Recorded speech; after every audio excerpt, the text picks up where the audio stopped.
Jangan lupa like, comment, and subscribe. Terima kasih.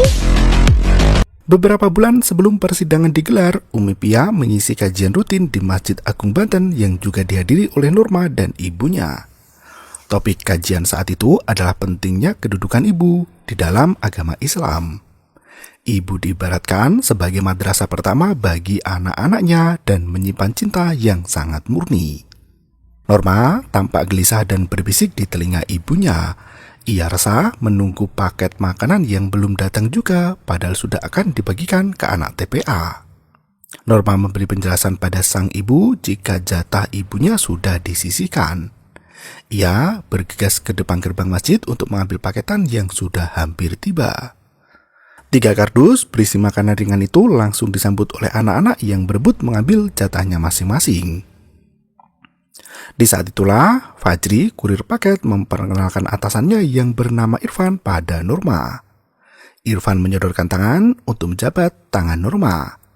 Sebagai muslimah yang taat agama, Norma tak mau kehilangan wudunya. Ia menolak berjabat tangan dengan sopan dan lanjut berbincang sebentar. Tak disangka, ternyata Irfan adalah kakak kelas Norma di SMA. Bu Rina terus memperhatikan gelagat putrinya yang masih mengobrol dengan petugas paket. Sebelum pergi, Irfan sempat meminta nomor ponsel Norma. Sayangnya, Norma tidak tertarik untuk membagikan nomor pribadinya pada pria lain. Fajri langsung menarik sang atasan pergi agar mereka bisa segera kembali ke kantor. Selesai pengajian, Bu Rina dan Norma pulang naik becak. Norma bercerita bahwa ia mendapat tawaran kerja untuk menjadi guru agama di SD Tunas Bangsa. Norma meminta izin pada ibunya untuk mengambil tawaran berharga itu. Bu Rina langsung melarang dan meminta Norma untuk bertahan bekerja di TPA. Selain banyak pahala, Norma juga bisa membantu Bu Rina berjualan mie ayam di rumah. Rina khawatir jika putrinya jadi guru, nanti tidak bisa membantu pekerjaannya di rumah. Norma masih berusaha meyakinkan ibunya bahwa pekerjaan menjadi guru SD tidak memakan waktu seharian penuh. Ia masih bisa membantu ibu di rumah sambil menyiapkan mie ayam. Sesampainya di rumah, Rina langsung menyapa suaminya yang biasa dipanggil Abah. Pria itu tampak ketus menyambut kepulangan sang istri, begitu juga Rina yang tak banyak berkata-kata. Rina langsung masuk ke dalam kamar seolah enggan duduk lama bersama suaminya sendiri. Abah fokus menyambut putri cantiknya Norma yang sudah menenteng apem untuk sang ayah.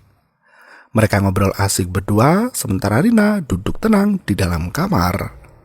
Abah sempat menanyakan kabar Rina pada Norma padahal mereka bertiga sedang berada di rumah yang sama. Norma menjelaskan bahwa ibunya masih sering berjualan mie ayam terutama jika ada pesanan. Tapi saat tidak ada pesanan, Bu Rina cenderung mengurung diri di dalam kamar. Sore harinya Norma mengajak ibunya untuk main ke alun-alun bersama Abah. Mereka sudah lama tidak pergi bertiga, namun Rina dengan cepat menolaknya. Rina lebih senang berdiam diri di dalam kamar merawat kulit tubuhnya yang kian mengkirut.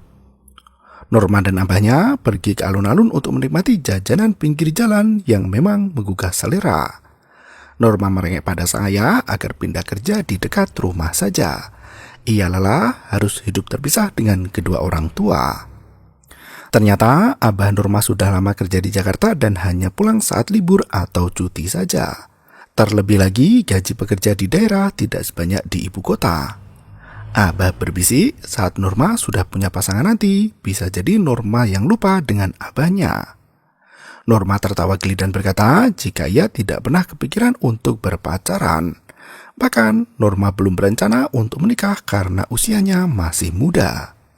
Abah memberi nasihat agar putrinya memilih pria yang bagus agamanya dan nyambung saat diajak ngobrol. Di waktu yang sama, Irfan pergi ke alun-alun juga untuk sekedar jalan sore. Melihat ada Norma di sana, Irfan langsung menyapa dengan salam. Pria itu bahkan mencium tangan Abah sambil memperkenalkan diri sebagai kakak kelas Norma di SMA. Abah sempat bertanya apakah Irfan bekerja. Irfan menjawab sudah masuk di shift pagi. Irfan pamit pergi untuk membeli mie ayam dan melenggang pergi sambil mengucap salam. Abah punya firasat baik bahwa pemuda bernama Irfan itu akan jadi mantu. Bahkan Abah memuji sikap Irfan yang sopan dan rupawan. Norma tersipu malu digoda si abah yang tak sabar momong cucu. Sore harinya Norma mengajar TPA di Masjid Agung Banten bersama dengan anak-anak santri. Selesai mengajar, Irfan datang lagi ke masjid untuk mendekati Norma. Niat Irfan untuk mempersunting gadis muslimah itu sudah sangat bulat. Ia kembali meminta nomor ponsel Norma, namun gadis itu belum mau memberikannya. Hampir setiap hari, Irfan menunjukkan niat serius untuk dekat dengan gadis pujaan. Sore itu, seperti biasa, Irfan menjemput Norma untuk mengantar pulang dari masjid. Bude Fitri sampai tersipu melihat kedekatan Norma dengan Irfan. Karena digoda oleh budenya sendiri, Norma jadi malu dan melenggang pergi menjauhi Irfan.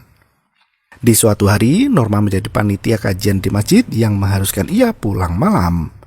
Irfan sudah memantau dari kejauhan dan menggunakan kesempatan itu untuk mengantar Norma pulang.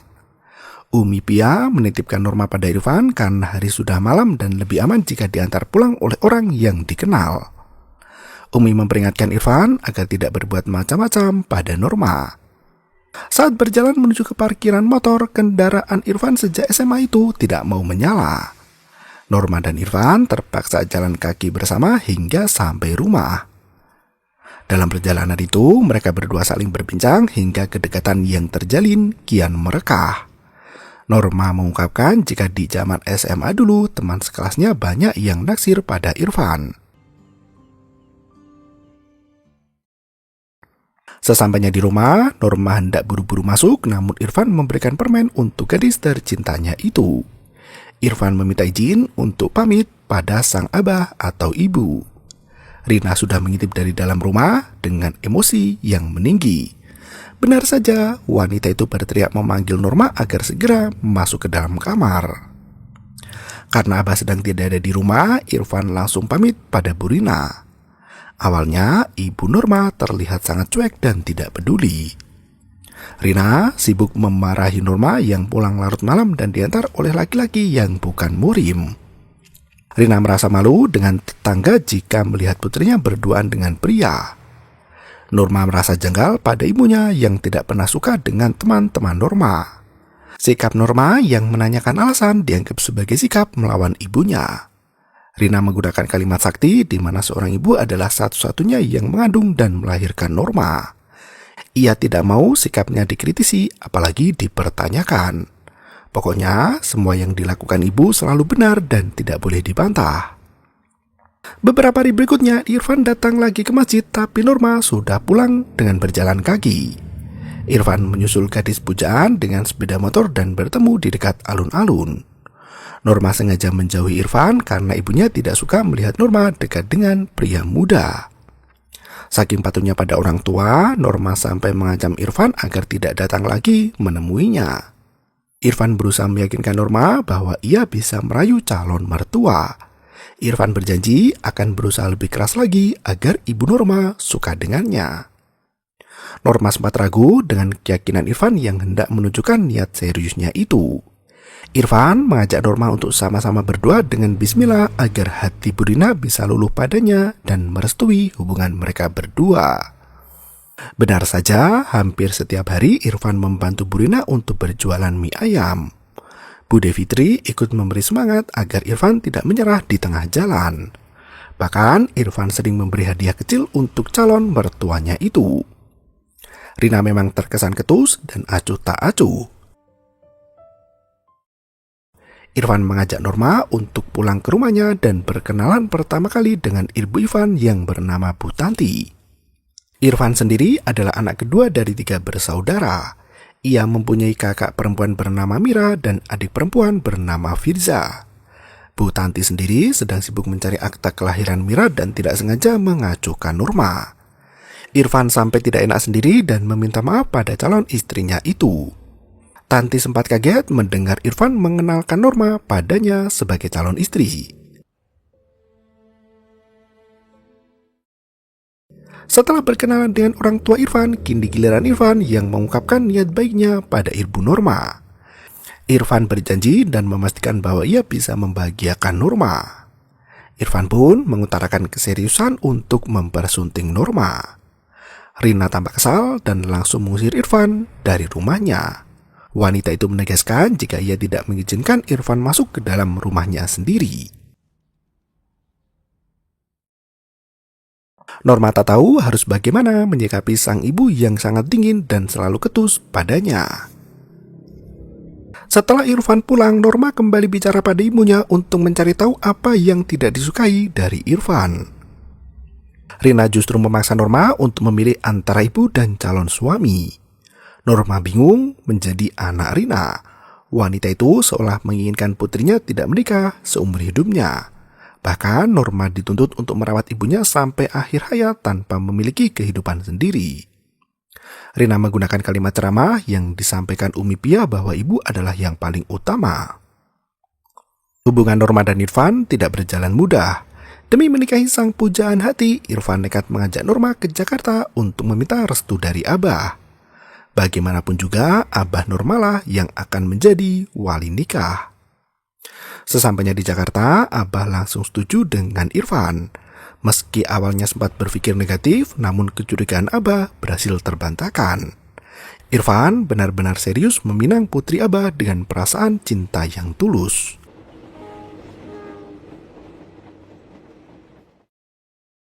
Abah bersedia membantu proses pernikahan mereka berdua dan meyakinkan istrinya untuk melepas putri satu-satunya. Malam itu juga Abah memberitahu Rina terkait rencana pernikahan putri mereka. Rina terlihat patah hati dan menangis sesenggukan. Abah sampai heran sendiri mengapa istrinya tidak rela jika sang putri menikah.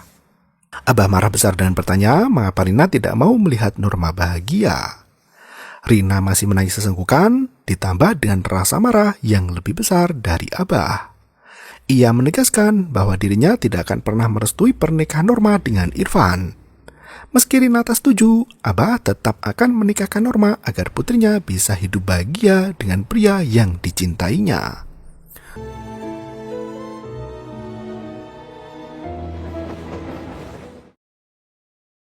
Rina ibarat patah hati yang ditinggal sang kekasih. Sementara Abah mengenang putri kecilnya Norma di foto usang yang masih tersimpan di dompetnya.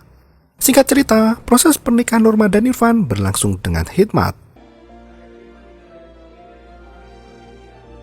Saat proses sungkeman, Abah berbisik menitipkan Rina dan Norma pada Irfan. Ia pun turut mendoakan kebahagiaan mereka berdua sebagai pasangan suami istri yang sah. Abah tidak bisa menahan air mata saat putrinya bersimpuh di depan mata. Sementara Rina tampak gusar dan murka ketika melihat Irfan menikahi putrinya. Begitu Norma sungkep ke tangan ibunya, Rina justru berkata jika Norma telah menyakiti hatinya.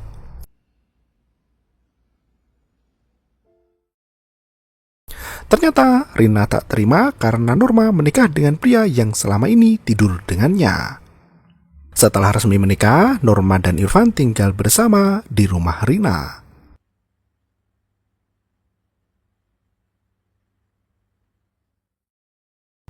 Norma sudah menyiapkan celengan untuk membeli rumah. Ia hendak mengajak ibunya untuk tinggal bersama di rumah baru mereka nanti. Irfan tersipu melihat permen lollipop yang masih disimpan di kamar Norma. Mereka berbincang serius hingga tercetus untuk mengontrak rumah. Irfan teringat dengan janjinya pada Abah. Ia harus menjaga Norma sekaligus Rina yang kini jadi ibu mertua. Malam itu juga mereka melakukan hubungan untuk yang pertama kali.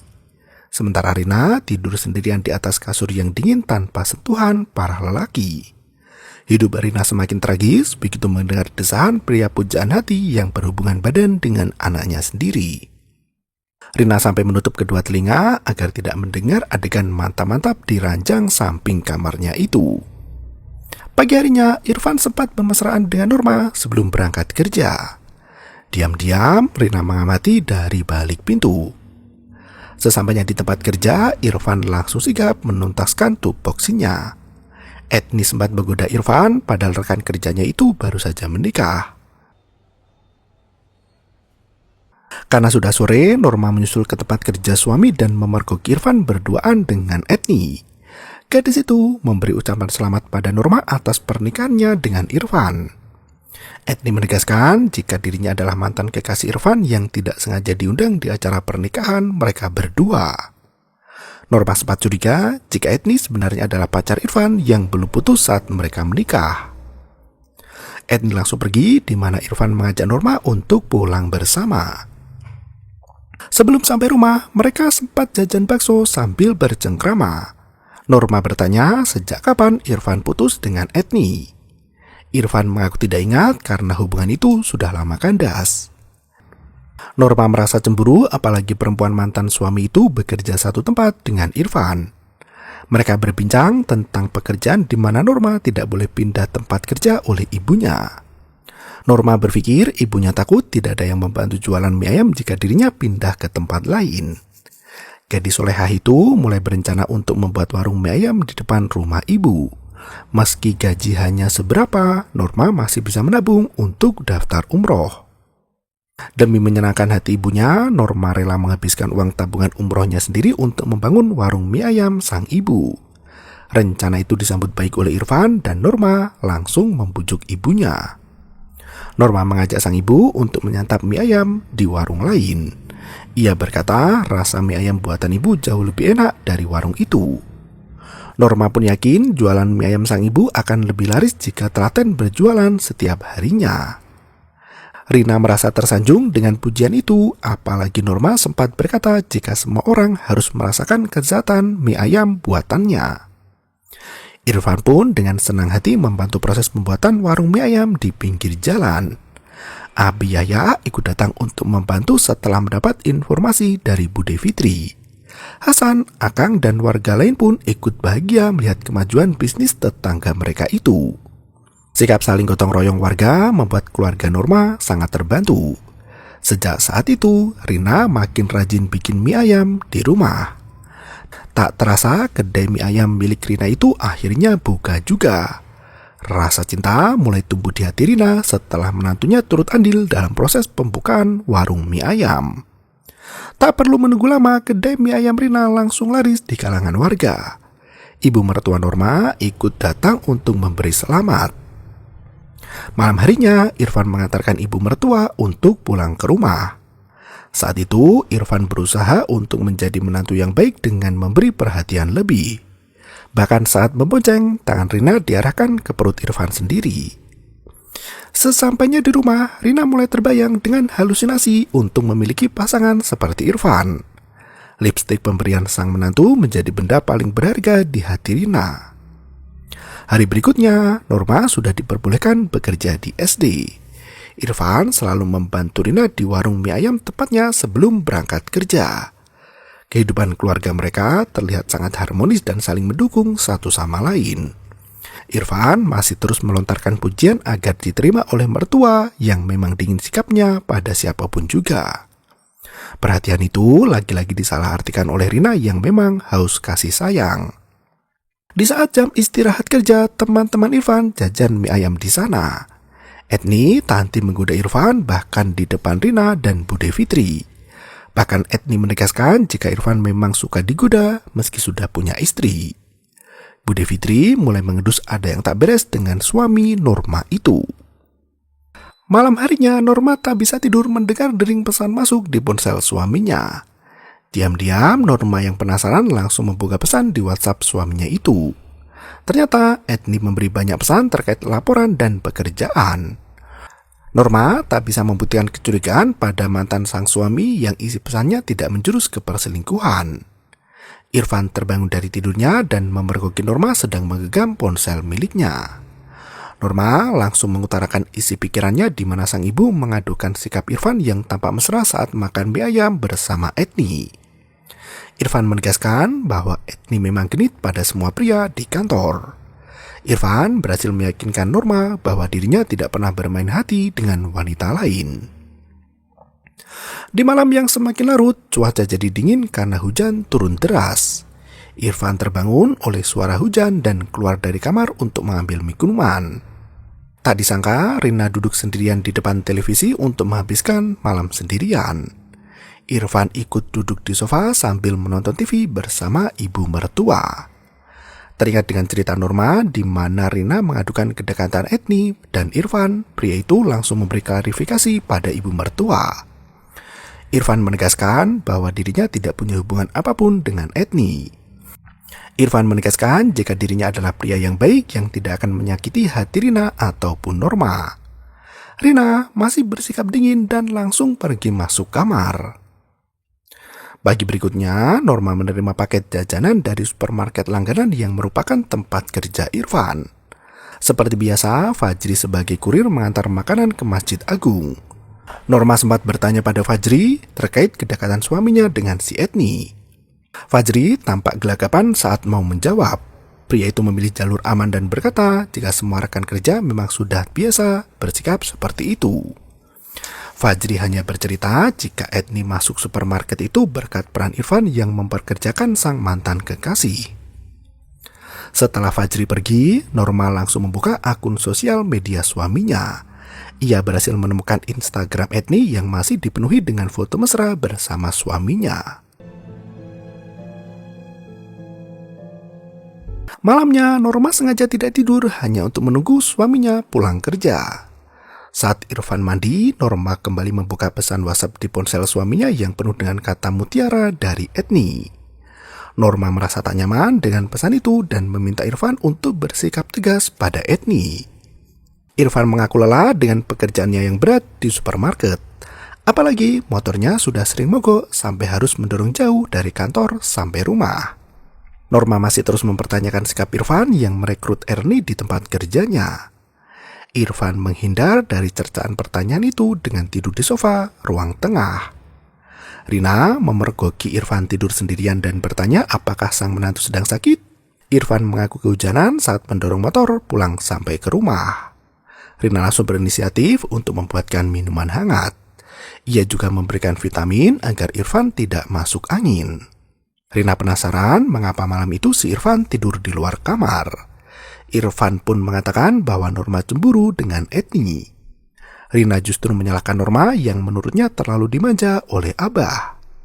Karena Irfan masih batuk-batuk, Rina mengambil minyak gosok dan membantu mengoleskan penghangat ke tubuh sang menantu.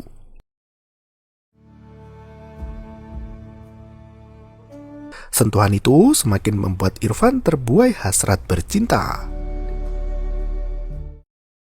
Irfan mulai memuji Rina dengan kalimat manis yang mematikan. Bahkan saat Rina mengusap keringat di wajah Irfan, pria itu refleks mencium tangan sang ibu mertua. Mereka berdua saling salah tingkah dan bergegas kembali ke kamar masing-masing. Malam berikutnya, hujan kembali mengguyur deras. Bude Fitri pulang jalan kaki setelah membantu Rina di warung mie ayam. Tak berselang lama, Irfan pun datang dengan pakaian basah kuyup. Rina heran melihat menantunya buru-buru masuk ke dalam warung padahal mie ayam sudah habis. Norma tak henti menelpon Irfan, namun panggilan itu diacukan begitu saja. Irfan tampak ketakutan saat hendak pulang ke rumah. Ia memohon agar ibu mertua percaya pada kesetiaannya pada Norma. Irfan sampai memegang tangan Rina agar meringankan beban di dalam dada. Rina merasa kasihan pada Irfan dan mengeringkan tubuh pria itu dari air hujan. Irfan semakin tenggelam dalam rasa nyaman. Ia tak henti memuji Rina sebagai perempuan tangguh yang penuh perhatian. Irfan bahkan mempertanyakan alasan Abah menjauhi istrinya sendiri. Mendengar hal itu, Rina semakin jatuh hati. Insting birahi Irfan meyakini bahwa dirinya bisa melangkah lebih jauh lagi. Ia pun langsung mencium ibu mertuanya sendiri hingga adrenalin memuncak hebat. Rina sempat mengelak dan mengusir Irfan dari warungnya. Irfan memaksa ibunya untuk mengakui perasaan yang sama. Rina tak mau mengakui dan memalingkan muka. Irfan terpaksa pulang ke rumah dan mengakui kesalahannya di depan Norma. Irfan meminta maaf karena tidak jujur perihal hubungan masa lalunya dengan Etni. Ia menggunakan alibi tidak mau menyakiti hati Norma jika tahu hubungan di masa lalunya itu. Irfan mengaku bahwa mantannya di kantor tidak hanya Etni, namun semua itu sudah menjadi bagian dari masa lalu yang ditinggalkan. Irfan berjanji hendak berubah menjadi pria yang baik dan soleh seperti apa yang diinginkan Norma. Sebagai istri, Norma menyambut baik ikhtikat baik suaminya. Apalagi saat melihat Irfan menangis, Norma langsung memeluk dari belakang. Selang beberapa hari setelah malam itu terjadi, Norma sengaja memberi hadiah motor baru untuk menghibur hati sang suami. Irfan sampai tertegun melihat motor baru pemberian istri tercinta. Tak disangka gaji pertama Norma kerja sebagai guru digunakan untuk DP kredit motor. Irfan sangat bahagia mengetahui hal itu hingga berteriak kegirangan. Rina heran mendengar keributan pagi itu dan mengintip dari balik jendela kamarnya. Irfan membalas hadiah sepeda motor itu dengan mengajak istrinya bulan madu ke pantai. Saat mereka berbahagia, Rina diam-diam mencium seragam kerja menantunya. Abah sempat memergoki gelagat aneh istrinya itu, namun Rina langsung bersikap seperti normal. Malam harinya, Norma sudah siap bercinta dengan memakai baju merah. Irfan menyambut dengan pelukan mesra, namun cemburuan itu mengingatkan Irfan pada ibu mertua. Tampaknya godaan wanita dewasa lebih memabukkan di bayangan pria itu. Setiap hendak bercinta, bayangan Rina selalu muncul dan membuat Irfan tak berkutik lebih jauh.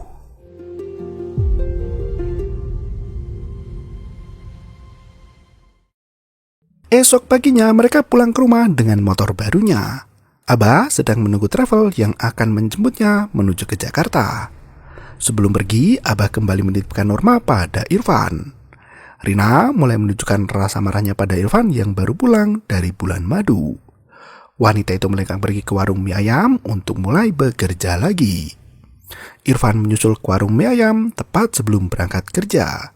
Ternyata Irfan sudah menahan gairah untuk bergumul dengan ibu mertua. Ia sengaja tidak melakukan hal itu agar bisa melampiaskan saat kembali ke rumah.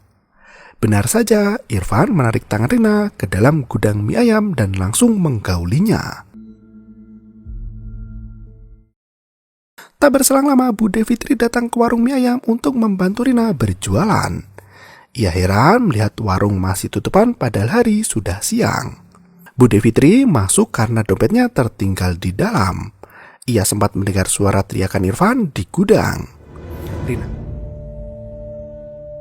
Rina keluar dengan jilbab yang berantakan sambil berkata ada tikus di sana. Irfan mengambil kardus kosong untuk menipu Bude Fitri bahwa tikus sudah tertangkap di dalam kardus itu. Irfan ngebut di jalanan setelah menggauli ibu mertua sendiri. Malamnya saat Norma sudah tidur, Irfan mengendap masuk ke kamar Rina. Irfan masih memaksa Rina untuk mengakui perasaan dan berbuat atas dasar suka sama suka. Irfan masih terus mendekati ibu mertua dan memancing dengan sentuhan lembutnya. Mereka kembali melakukan hubungan hingga terdengar suara desahan dari kamar Norma. Melihat jam sudah menunjukkan pukul 11:30 malam, Norma heran mencari suaminya yang belum ada di samping ranjang. Ia melegang ke kamar ibunya di mana Rina tampak menyembunyikan celana dalam pria. Norma berpikir jika suaminya masih lembur di kantor. Melihat wajah ibunya yang ngos-ngosan seperti orang kelelahan, Norma menawarkan diri untuk memijat tubuh sang ibu. Rina menolak tawaran putrinya dan meminta Norma untuk segera kembali ke kamar. Saat itu, Irfan sudah keluar melalui jendela dan seolah baru pulang ke rumah. Norma menyebut kedatangan suaminya itu dengan pelukan hangat. Pagi berikutnya, Irfan sudah mencari keberadaan ibu mertua yang sibuk kerja di warung mie ayam. Pria itu tak sabar untuk menaikkan adrenalinnya lagi. Setelah melakukan hubungan badan di warung, malamnya Irfan mengirim banyak pesan singkat untuk sang ibu. Ia mengaku rindu berat dan butuh kehangatan. Norma menghampiri suaminya dengan baju dinas malam. Nasnya permintaan jatah dari sang istri ditolak mentah-mentah karena Irfan lebih suka wanita dewasa. Agar bisa memuaskan hubungan yang penuh tantangan itu, Irfan selalu izin pulang di siang hari. Ia rutin menggarap ibu mertuanya sendiri saat kondisi rumah kosong melompong. Bude Fitri sampai heran melihat tingkah Irfan dan Rina yang semakin aneh saja. Setelah melakukan hubungan itu, Irfan pergi ke warung mie ayam untuk makan karena kelaparan. Bude Fitri sempat bertanya mengapa rambut Irfan basah kuyup. Irfan pintar berbohong dan berkata jika rambutnya basah karena terkena air wudhu.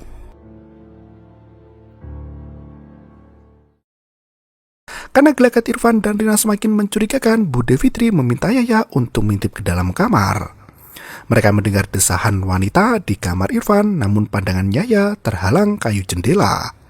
Bahkan ponsel Yahya yang digunakan untuk merekam kejadian itu terjatuh di ember berisi air dan tidak bisa menyala lagi. Rina keluar dari rumah untuk menanyakan apa yang terjadi. Bude Fitri justru menuduh Irfan berselingkuh dengan Etni.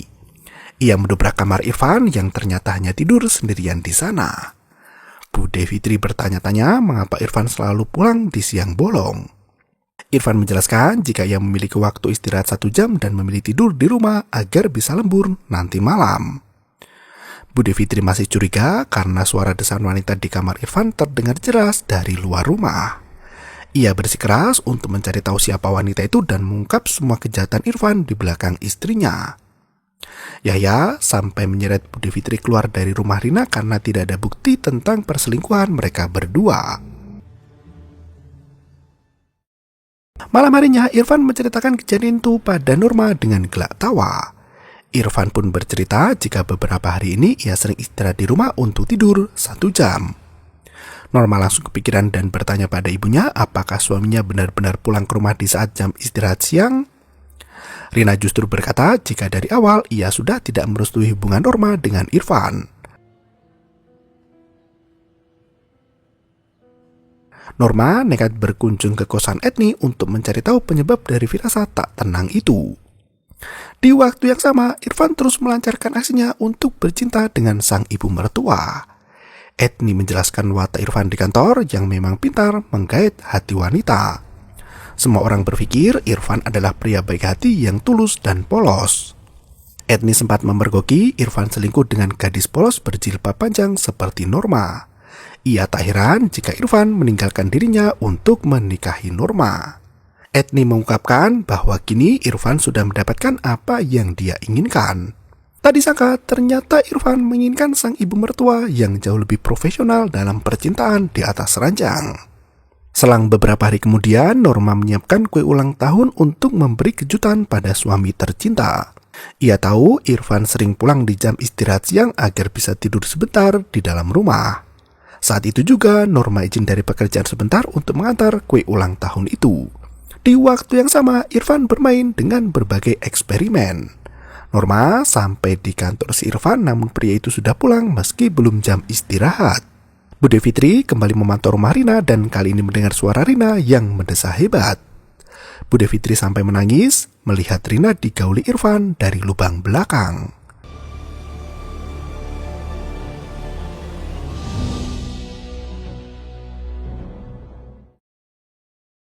Teriakan Bude Fitri sontak mengundang rasa penasaran warga. Begitu mendengar penjelasan Bude Fitri, warga berbondong-bondong menggeruduk rumah Rina yang sedang bercinta dengan menantunya. Norma bingung melihat rumah ibunya dikerumuni banyak orang. Dengan membawa kue ulang tahun untuk Irfan, Norma berusaha mencerna segala yang terlihat dan didengar di telinga.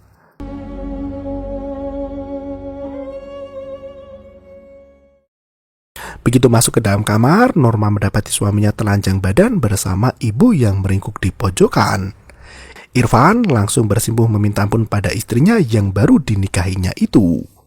Norma menangis sejadinya. Ia bertanya sejak kapan perbuatan tak senonoh itu terjadi. Norma sempat menduga jika lipstik pemberian Irfan untuk ibunya itu mengandung guna-guna. Bude Fitri terpaksa menenangkan keponakan cantiknya itu agar tidak semakin ngelantur bicara.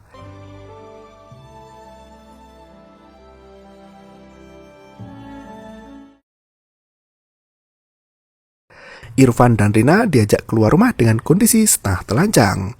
Warga yang menyaksikan hal itu murka dan memaki kelakuan mereka berdua. Kepala Rina sampai dilempar telur karena warga sudah geram dengan kelakuannya. Norma melarikan diri ke rumah Bude Fitri dengan perasaan hancur dan hatinya yang berkecamuk. Berulang kali Irfan masih berani menampakkan diri. Pria itu bahkan bersikeras hendak menemui Norma. Hanya Bude Fitri yang sigap melindungi wanita tak bersalah itu. Abah ikut sedih saat mendengar kejadian yang menimpa putri tercinta. Isak tangis pun tak bisa dibendung lagi. Kebahagiaan buah hati yang selama ini disayangi justru dirusak oleh ibunya sendiri. Kesedihan yang dirasakan membuat Norma jatuh sakit. Setiap hari dipenuhi dengan tangis hingga Norma tak mengenali dirinya yang dulu lagi. Ia masih mempertanyakan sikap ibu kandungnya yang tega bercinta dengan suami anaknya sendiri. Abah kian murka dengan sikap istrinya yang memang binal.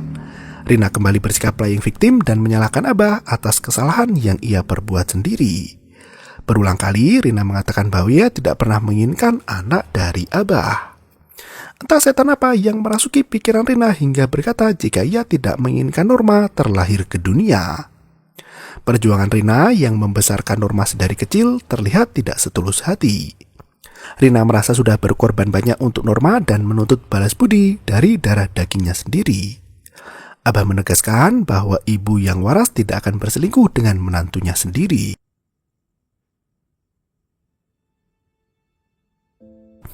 Meski terbukti bersalah, Rina tidak merasa malu, apalagi gusar. Ia seolah menikmati perannya sebagai wanita yang dicintai pria muda. Kemarahan Abah juga membuat Rina bangga atas perbuatan asusila itu. Rina menyalahkan orang tua Abah yang memaksanya menikah di usia 17 tahun. Rina mengaku tak menginginkan pernikahan itu yang merenggut masa mudanya dulu. Norma sakit hati mendengar ucapan ibunya yang tak henti menyalahkan Abah. Norma adalah anak yang paling tahu bagaimana watak kedua orang tuanya. Apa yang dialami Norma menjadi bukti bahwa tidak semua wanita yang punya anak itu bisa menjadi ibu. Riti itu juga Abah mengikrarkan talak 3 pada Rina tepat di depan Norma. Abah langsung membawa Norma pergi dari rumah itu agar Norma bisa menata hidupnya lagi dengan lebih baik. Warung mie ayam milik Rina tak henti diteror warga. Semua kaca dan perabotan ikut jadi amukan. Berbagai hinaan terukir di tembok menandakan betapa warga peduli dengan kebaikan Norma. Irfan turut dipecat dari pekerjaannya dan mendapat cibiran dari rekan kerja. Dulu semua orang suka padanya, namun kali ini siapapun yang melihat akan merasa jijik pada Irfan. Norma mulai merajut jalan takdirnya sendiri bersama ayah di Jakarta. Abah menangisi nasib putrinya yang tragis dan penuh duka. Ia merasa bersalah karena tidak bisa menyelamatkan Norma dari kejahatan. Abah tak menyangka Rina akan melukai hati putrinya sama seperti saat melukai hati Abah sendiri. Abah menegaskan jika dirinya sudah menaruh curiga pada gelagat Rina yang sering menciumi pakaian Irfan. Abah tak tega mengatakan kecurigaannya itu pada Norma karena terlalu menyakitkan. Ia sendiri tak menyangka jika kenyataan yang terjadi jauh lebih mengerikan dari mimpi buruk. Setelah berdiam diri di dalam rumah, Norma mengunjungi Umi Pia untuk meminta nasihat. Umi menegaskan bahwa Allah tidak akan menguji hambanya di luar batas kemampuan. Norma merasa tertipu dan kalah pada takdir yang keji. Meski ibunya berbuat jahat, Norma masih mau merawat dan mengantar makanan ke kamarnya. Norma terhenyak melihat tespek positif di tempat sampah kamar sang ibu. Bahkan Rina membeli lotion yang sama seperti milik Irfan. Norma langsung membuang lotion itu dan melenggang pergi. Selang beberapa hari kemudian, Norma yang baru pulang kerja melihat ada motor Irfan terparkir di depan rumah. Ia langsung masuk ke kamar ibunya untuk mencari pria itu. Tak disangka Irfan baru keluar dari kamar dan langsung mendapat amukan Norma. Pria itu mengambil beberapa berkas pembelian motor yang ternyata hendak dijual. Norma semakin meradang dan meneriak Irfan sebagai maling motor. Sebagai ibu, Rina tidak membela Norma tapi justru melindungi Irfan. Hidup Norma sudah diambang kematian setelah kehilangan suami, kehilangan ibu, dan juga semuanya. Abah menemukan Norma berjalan di tengah hutan dengan tatapan kosong. Norma berkata jika ibunya melakukan hubungan badan lagi agar Irfan bisa mencuri motor yang dibelikan Norma. Saking sedihnya, Abah sampai jatuh pingsan dan terkena serangan jantung mendadak. Norma terus mendampingi sampai rumah sakit dengan tangis yang menderu. Norma memohon agar ayahnya bisa bertahan dan lebih kuat.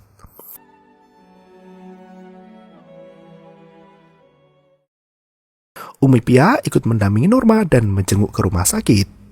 Umi memberi dukungan mental agar Norma berani melawan kebatilan. Norma semakin mendekatkan diri pada Allah dan memperbanyak ibadah. Ia selalu memohon agar ditunjukkan keadilan dan serta diberi pertolongan. Kejadian asusila antara mertua dan menantu itu langsung viral di jagat maya. Norma mendapat dukungan penuh untuk melaporkan kejahatan suami sekaligus ibunya sendiri. Dua orang yang seharusnya dihormati justru membunuh Norma dari dalam. Banyak orang yang mencibir Norma karena mengubar aib keluarganya sendiri. Beruntungnya Norma mendapat dukungan mental dari pihak terkait termasuk pengacara terbaik. Sebelum melaporkan kejahatan ibu dan suaminya sendiri, Norma sempat dilaporkan atas dugaan pencemaran nama baik. Hal itu membuat geram dan mendapat berbagai dukungan. Irfan sempat memaki Norma di depan abahnya tepat di saat persidangan digelar. Irfan menuntut Norma agar memaafkan kesalahan ibu dan suami sebagai muslimah yang baik. Abah langsung berdiri dan tidak memberi pelajaran pada pria yang menghancurkan kebahagiaan keluarga itu. Ia memberi wejangan pada Irfan agar banyak bertobat agar anak perempuannya tidak merasakan apa yang dirasakan Norma. Irfan dan Rina duduk di depan hakim untuk dihukum dengan balasan yang setimpal.